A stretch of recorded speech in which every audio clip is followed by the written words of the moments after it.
the f? You've probably understood from, how I got the robot and stuff. I like to go thrift shopping. I love getting weird, just electronics and stuff at thrift stores. And a few days ago, I picked up this. It just looks like a pretty standard little, like alarm clock. Nothing too fancy about it, apart from the fact that it has fucking lips. Actuated lips. So, it was $150. I'm very curious. I have not actually turned it on at all. I haven't even opened up the battery compartment, so I'm actually pretty happy to see that it just takes double A's. So, yeah, join me on this adventure. Let me go get some batteries. This should be pretty good. I hope it doesn't start... I'm very curious what kind of voice it has, because it could be either like very Microsoft Sam, or maybe it's some kind of... Actually, it has some, but it might have different voices too. I'm very curious. All right, so, I think this is the snooze actually. Like, when you press it down. 1 a.m. Oh my God.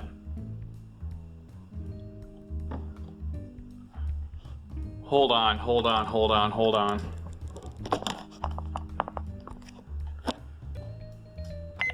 a.m. It is so loud. So it's just a speaking clock. That's... Alarm on. 1 a.m. 1 a.m.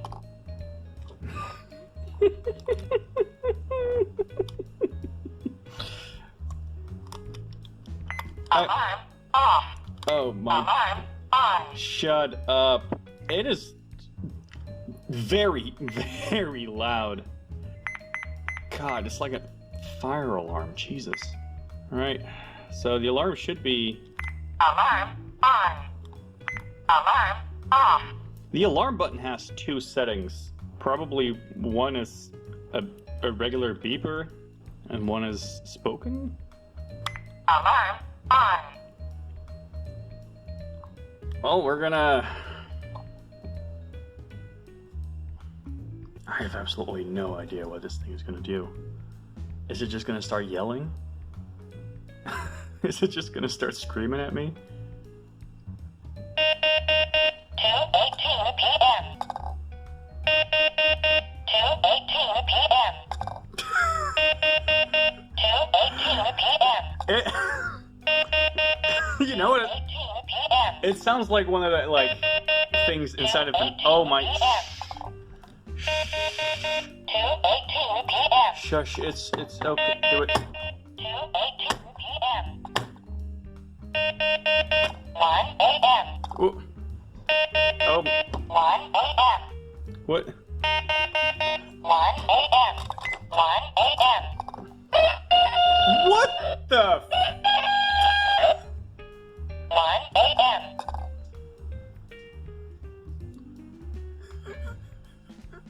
Are you? Is it dead? I can see why someone got rid of this. This is really something else. 1:01 a.m. Jesus. What I was gonna say is it kind of reminds me of like a stall alarm in a cockpit of an aircraft. Hey, what's up? It's future editing version of me. Here's what that sounds like. Terrain. Pull up.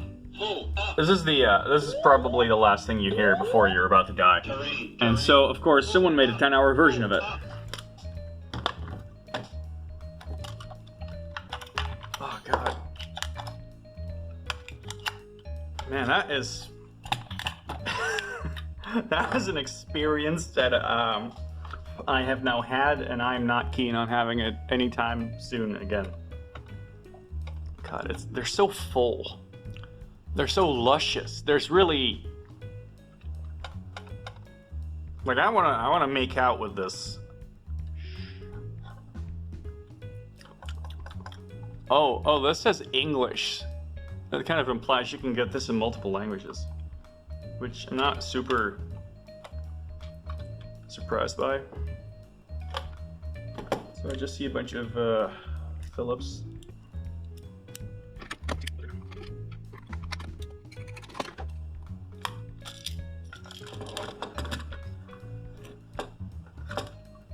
Little 8-ohm speaker. Nothing too fancy there. I'm mostly curious for the actuation system here because it's just a little solenoid, I think. This is just on a pivot that is just barely unbalanced, and there's just a tiny little electromagnet that it's just, yeah. So it's just a little permanent magnet. Nothing special here. So yeah, just push this. Just comes right out, I think. Yeah, there we go. Oh yeah. Well, here's a bottom lip, I suppose. If you ever, need a spare. This little axle is secured in here with what looks like spur gears, but they're not actually attached to anything. So I'm kind of thinking that maybe at some stage during this development, they actually had a little DC motor rather than this system, and this just never left. Either that, or it was just cheaper to get an axle with this pressed on, which is also entirely possible. Ooh, oh, that is... So it has the, for magnets you use enamel wire, which is just copper wire coated in a little thin coating of enamel to make sure it doesn't conduct when you have it next to each other, and that way you can make a coil out of it. This has just the enamel soldered directly onto the PCB. I'm actually quite impressed with seeing this. So sometimes on a circuit board you'll see like a big black blob of what looks like epoxy. That's called a chip on board. It is a cost optimization when you're doing giant thousands upon hundreds of thousands of runs of a circuit board. You don't even bother with having a housing for your circuit anymore. You just solder the silicon directly onto the board and you just gloop a drop on there to cover it and you're done.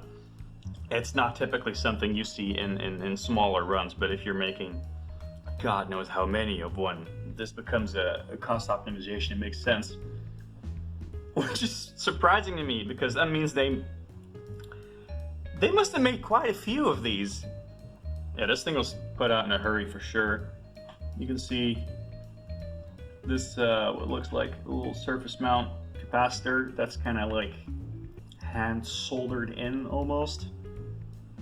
There's a huge through hole diode just going from here all the way to here.